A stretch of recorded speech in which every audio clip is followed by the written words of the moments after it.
Hello everyone, it's Matt from Akumamods, back again with our review of the Sovol SV03. So, as you guys may or may not have seen my live unboxing, we unboxed this plus the Sovol filament, dual filament dryer actually. Yeah, so they ended up sending us this unit, I want to say like 6 months ago.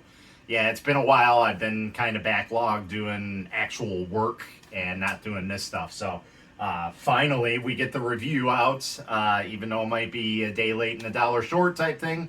Oh well, that's kind of how it is, eh? But anyway, let's get into it. So Sovol sent me this to basically do a review on, and they sent it to me free and clear, basically. And installation was pretty straightforward. It's typical Sovol type thing where it's the ease of use, the gantry and everything is already set up. Basically, it's 4 bolts, then 2 bolts on here, plus a plate. I think in total it was like 12 or 14 bolts total. So a little more than normal, but I mean, it is a larger size printer. So not too bad. It was pretty straightforward. Some key notes to take away from this printer. Obviously, you guys can see that it is direct drive. So for those who are TPU fans, this is definitely a printer that you want to print with. That's really the only added feature of a direct drive, is that it just makes it easier to print TPU because it's very flexible and it just kind of winds up into gears there. If I can talk today.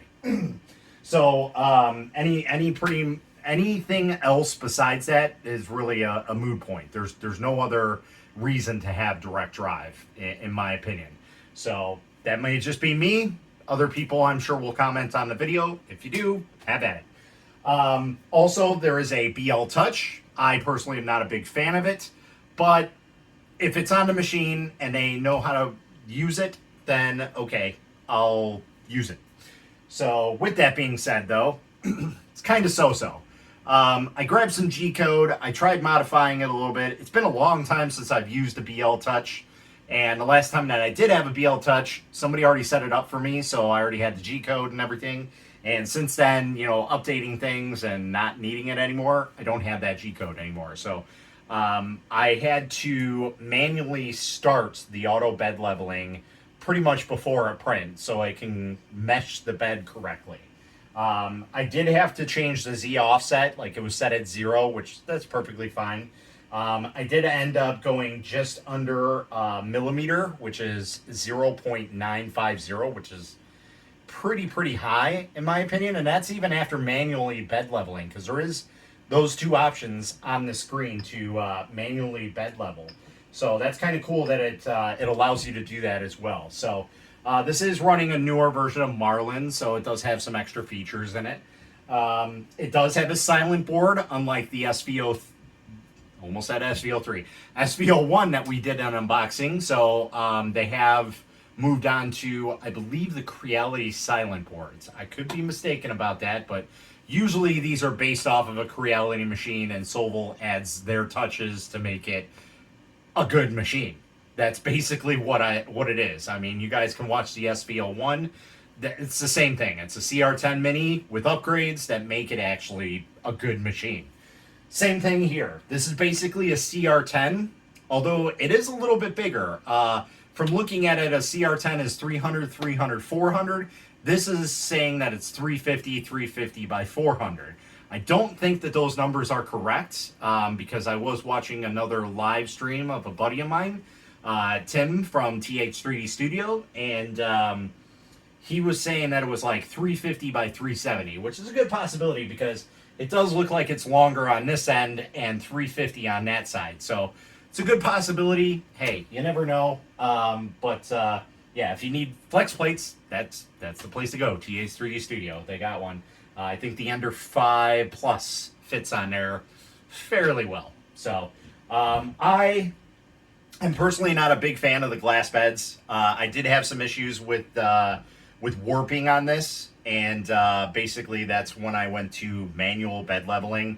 I manual bed leveled it, reset the Z offset to 0, and then redid everything, and after that, been working perfectly fine. So let me show off at least one of the prints that I have on hand.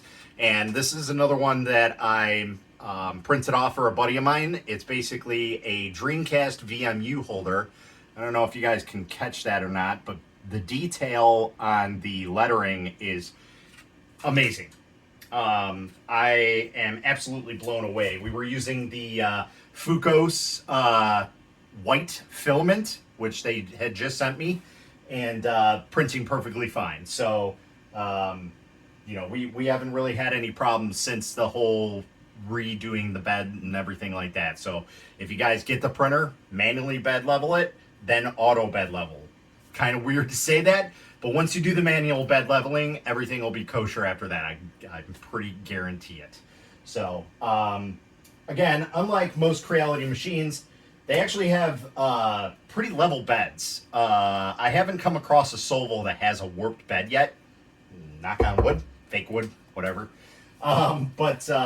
Yeah, that's really, really nice to have, especially on a machine this large, because most of the time when people are using this machine, they're going to be using it for cosplay, helmets, masks, whatever it may be. So you need to make sure that it's level at every point in time, because you're going to be doing bigger prints with it. Obviously, bigger machine, bigger prints.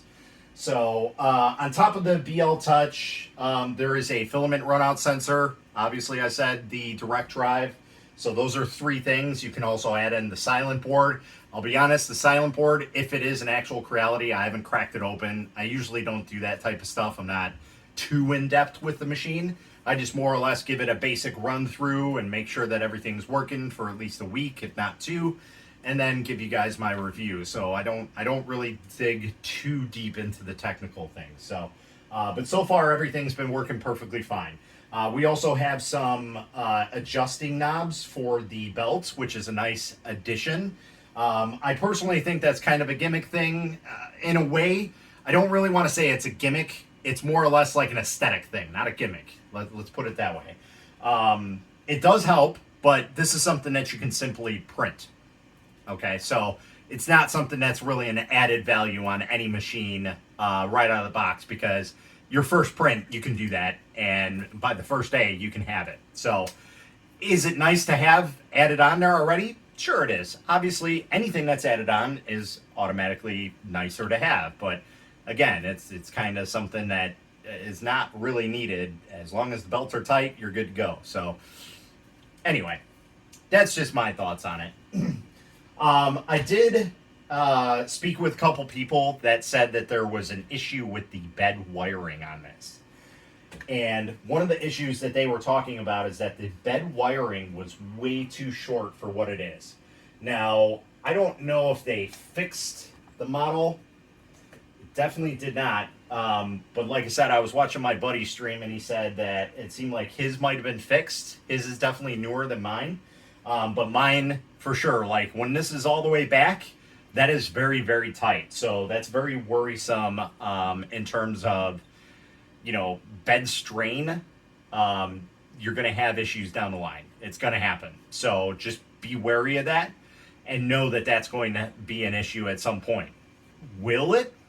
It might not. But just keep it in the back of your mind, like, if I have an issue with my bed and it's throwing a thermal runaway, most likely it's going to be a bed wiring issue. So it's a simple fix. Again, I don't know if they fixed that or not. I'll have to talk with Sovol about it, but that was really the only like major issue that I see with this machine that you know I've been using with it. So yeah, like I said, it's a great machine.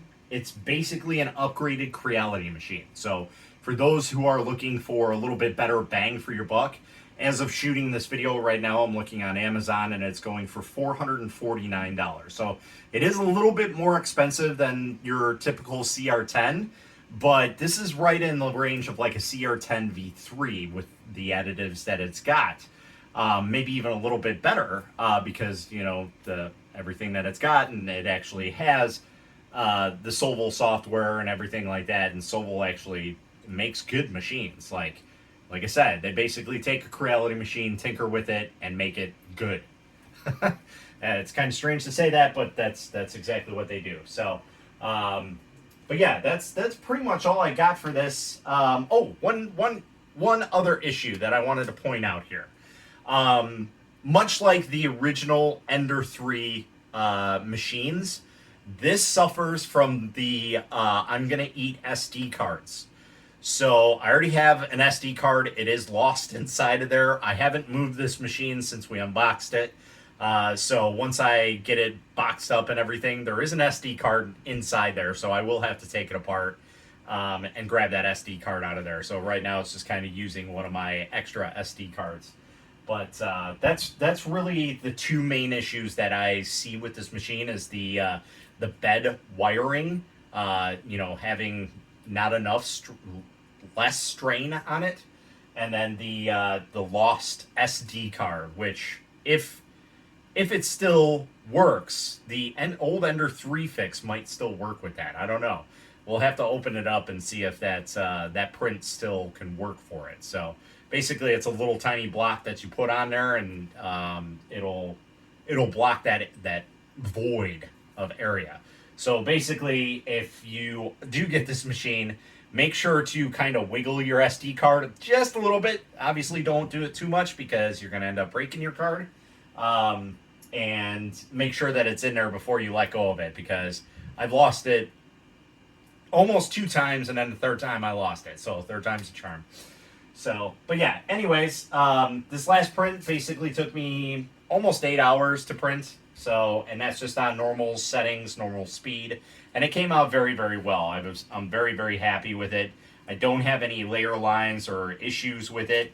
The only thing that I did have a little issue with, and that's more or less a software setting, was the purge line, or the brim basically was too close to the model. I think the profile I was using has it set up for like 0.5 millimeter away from it, so it's really, really close. So when it laid down the layer, it basically bonded with the sides of it. But for you guys that like the first layer type stuff, there you go.